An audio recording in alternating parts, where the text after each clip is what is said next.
the world is data-driven, it's tech-enabled. So in order to best help others, you have to kind of adapt to the world that exists.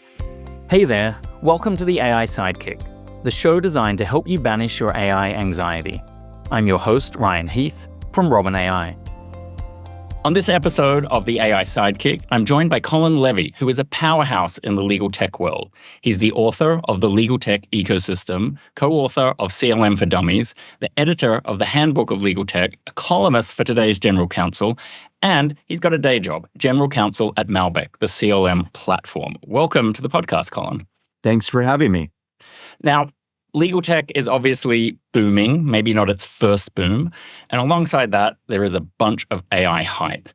And given that lawyers are typically pretty skeptical people, do you have a sense that this hype is changing how they respond to AI? Is it changing how you nudge legal teams to move from resistance to curiosity? So that's a good question. I certainly have seen a lot of curiosity, a lot of excitement around AI in legal. Which is something I have not seen to this extent with other technological advancements. That being said, I certainly have also seen a rise in what I would call shiny tech syndrome, where there are a number of legal professionals, lawyers especially, who are attracted to something because it claims to be AI or based on AI or can do really amazing things with AI. And what's interesting to me about that is two things. One, lawyers are traditionally skeptical of technology. In this case, they seem very interested in it. And at the same time, they don't seem to be really all that willing to dive in and kind of do their due diligence before trying something out. Now, that's not to say there aren't those who do follow that path, which I would suggest following, but there are a lot of folks who are approaching AI thinking it can do anything and everything, when that's just not the case. So I definitely have been lately having a number of conversations with folks about approaching AI with a realistic sort of expectation of its imperfection. And did you have any shiny tech moment where you saw some element of AI or some other legal tech where you went, wow, this changes everything? Or did you keep the skeptical hat on? Pretty much kept the skeptical hat on. I wouldn't say we didn't with skepticism. It was more a matter of, oh, cool, let me explore this. Let me, learn more about it. Kind of more even-handed approach and not someone who's very big on hyping really pretty much anything. Mainly because I see so much noise in the tech space and in particular with AI.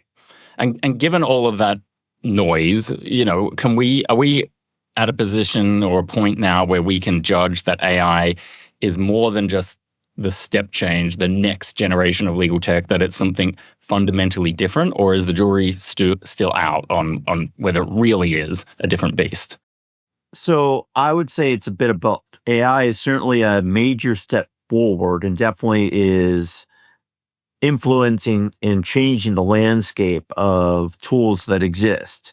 But at the same time, it's not outright replacing tools that have existed before. It's really just enhancing them and making existing functionality in a lot of these tools more powerful and able to do more. If we think a bit about sort of what the changing role of lawyers is or could be, a thing that is kind of often missing, like the people who make the tech, the people who use it are obviously sort of focused on what it is. And then I think sometimes we underplay the why element. Do you have an answer that you'd like to give to your own team or when you're giving advice about the why behind adopting legal tech? So generally my approach to sort of the why is, look, the world is data-driven, it's tech-enabled. So in order to best help others, you have to kind of adapt to the world that exists. Which is why I've spoken a lot about and written a lot about legal education. Its need to adapt and equip law students and legal professionals with tech skills and other practical skills to really kind of meet the needs of the world. And so AI, I think, is further reinforcing that point in the need to always be learning and always be adapting. I liked an article you wrote recently as well that was, going through the ways that lawyers need to think about partnering with AI or seeing AI as their partner rather than as a possible replacement. What's your sense of what it would take to truly partner with AI in a legal function? So I think it starts with understanding kind of what is your goal in using AI? What are you trying to accomplish? And then using that then to define sort of the contours of the relationship between you and AI in whatever form it takes. And so you really want to see AI as a collaborator, something that can enhance how you work, that can augment how you work, but not as a wholesale replacement of what you do. And I think that approaching it that way makes it kind of more real and more practical. I also think you have to recognize that AI is going to make mistakes just like humans make mistakes. So you have to approach it as sort of a imperfect partner, just like someone you'd be working with who's human, who's imperfect and making mistakes. Same with AI. So that's sort of, I think, the sort of one underlying quality you want to approach the relationship with. And like any relationship, it takes time. You have to kind of understand how the tool works, work with it, understand why it's giving you the results or outputs that it's giving you, and evolve with it as it evolves. So, all those things really is a long way of saying that it's just developing a relationship with a tool. And like most tools, tools are best used by those who know best how to use them. And like most relationships, it takes time and work. It doesn't just magically happen. One other aspect that I think is true about AI, it's so new, it's leveled the playing field for anyone who's approaching it. We're all using it just for the first year or the second year, for example, regardless of whether we've been in the workforce 30 years, 20 years, or 1 year. And we came across some of these examples at Robin, where we would help roll the tech out in a company, and you would have the literal interns, the first year trainees, able to contribute to firm-wide strategy in a way that they never would have been able or permitted to in some other aspect of the law.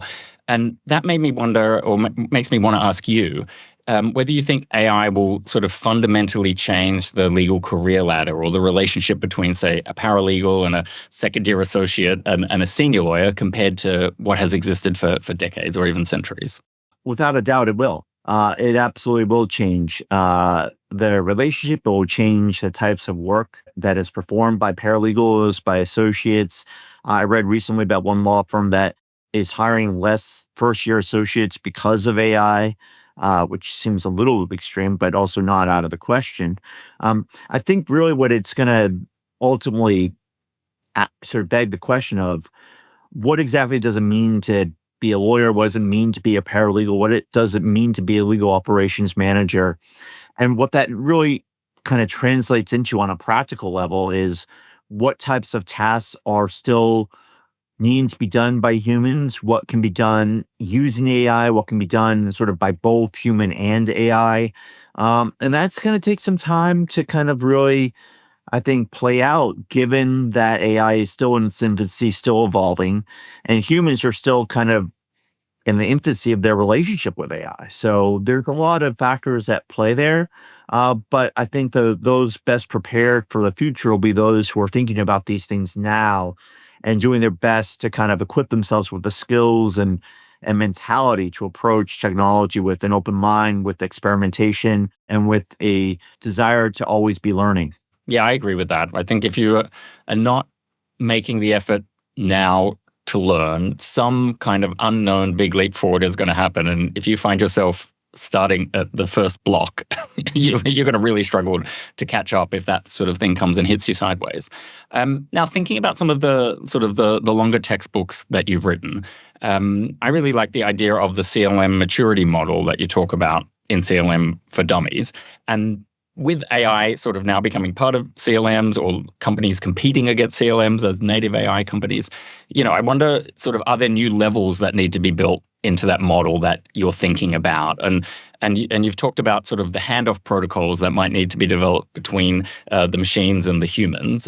Where are you thinking that those protocols are going to have to head? Yeah, so I think one of those sort of protocols is really going to be figuring out, okay, when do we start using AI in a contract management system? Like, are we prepared to actually use AI yet, or do we not have our ducks in a row yet?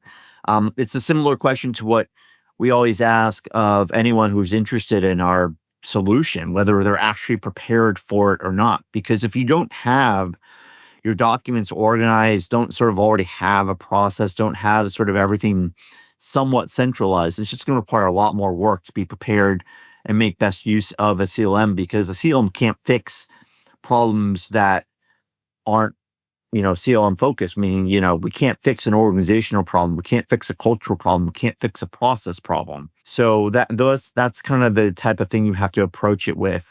And that comes from really just kind of taking your time and figuring out sort of the lay of the land and building a foundation if you don't have one, and then going from there. It's like building anything. You have to have the foundation first before you can go forward with anything else. That is a great bridge into your next book, The Legal Tech Ecosystem.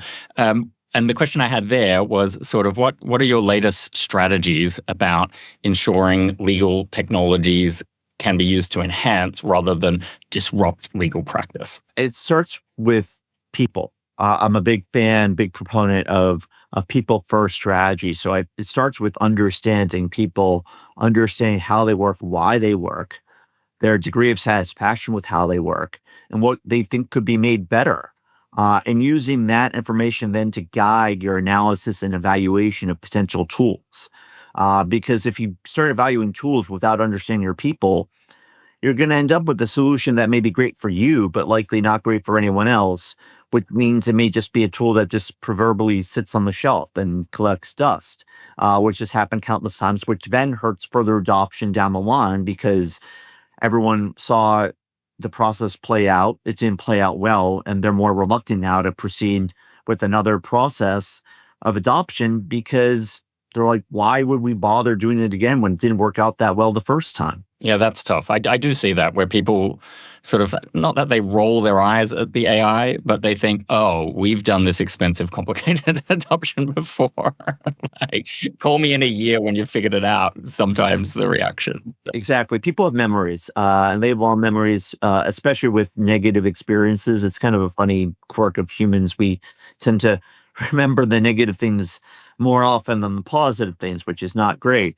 And we need to train ourselves to do the opposite. But especially when it comes to tech, that is the case. And so that's why I advocate for a people-first strategy. Now, sort of, if we pull the scope back and think about this whole legal tech ecosystem, one of the things that really struck me as an outsider who came into this world a year ago was just the level of competition and fragmentation in this market, whether you think CLMs plus AI or other forms of technologies around e-discovery and so on. And I was just amazed to think that you have this $1 trillion global industry and there isn't a single company anywhere that owns more than 1% of that market.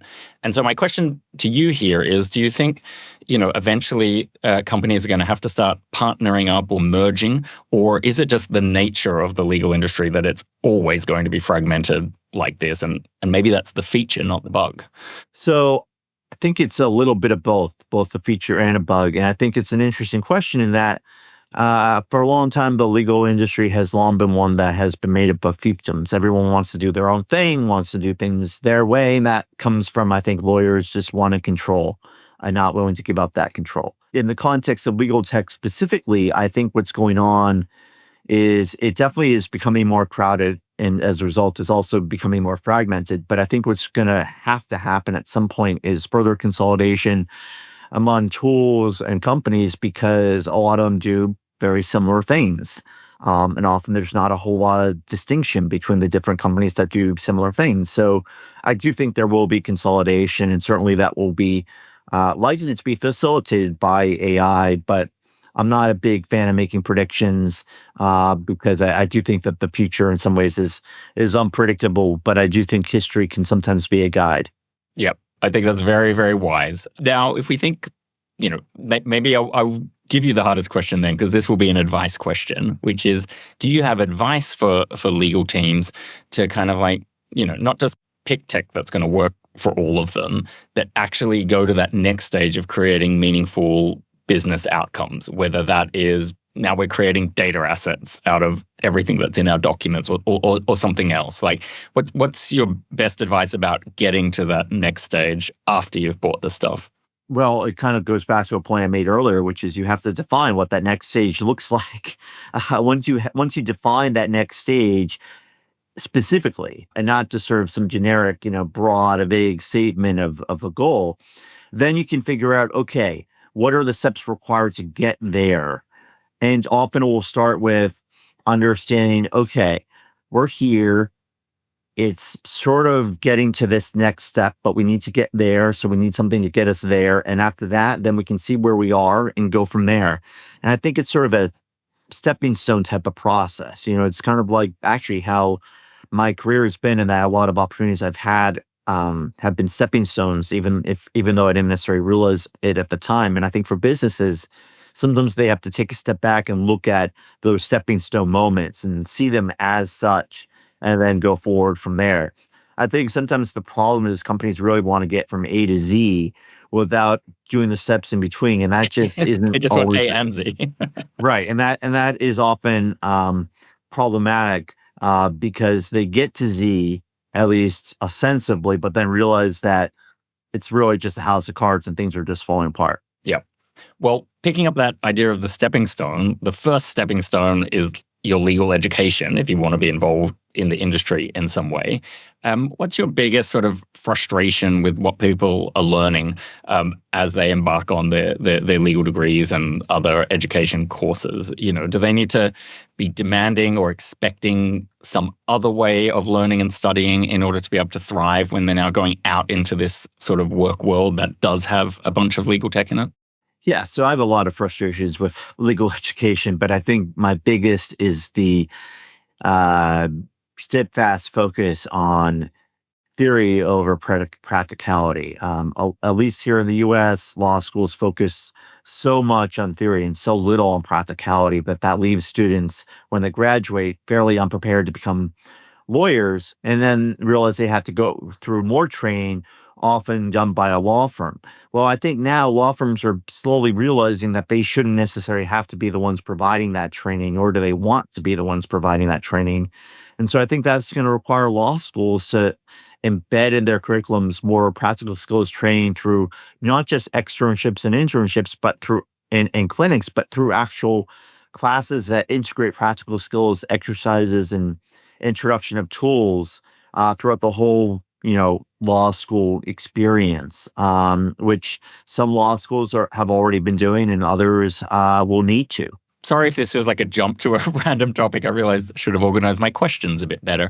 Practical use of AI. So if you're a general counsel or a chief legal officer and you've got to up your game on the tech and you're ready to make a big investment, do you have any tips on the lowest friction places to start with that? Is it contracts? Is it something else? Well, I'm going to give a partial lawyerly answer to that question, which is it depends. But I think for most businesses, it begins with figuring out how they can best drive data-driven analysis, whether that's through their litigation firm, through a legal research tool, if it's a business, perhaps through a contract management tool, or just starting with a repository. It really kind of starts with just sort of collection and analysis of data and going from there. And now, last fun question. Well, hopefully it's fun for you. If you had a magic wand and you could design your unlimited AI assistant or true AI partner, what's the one bit of daily legal work that you would want to hand off and just never touch again? It's something that I already am starting to explore how AI can help me with, but mainly just updating documents, whether it's templates or policies. It's something that has to be done, can sometimes be time consuming, but it's repetitive. And it'd be nice for there to be a tool that could do that automatically based off of something that happens on the legal front. Alrighty, I will have my fingers crossed for you and talk to our product team about it. Colin Levy, thank you so much for joining the AI Sidekick. Thank you so much for having me. It's been a pleasure. Thanks for tuning into the AI Sidekick. I hope you're now feeling more confident about implementing AI into your business. If you found today's conversation valuable, be sure to subscribe and share it with your colleagues. For more insights or to see how Robin AI can help you make contracts simple, check out robinai.com. See you next time.